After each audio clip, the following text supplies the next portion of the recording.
নারী, 30 বছরের ব্যবধানে উনি বুড়ি। আর কেউ ফিররা সেদিকে ফিরা সেফ হালায় না।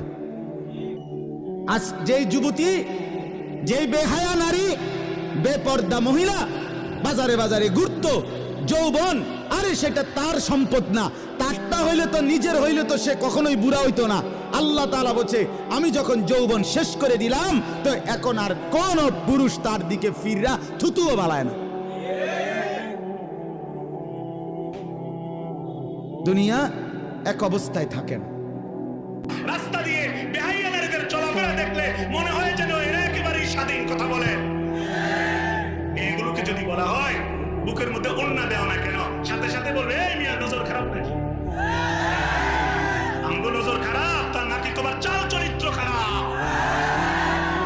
লজ্জা লাগে না? ভয় লাগে না?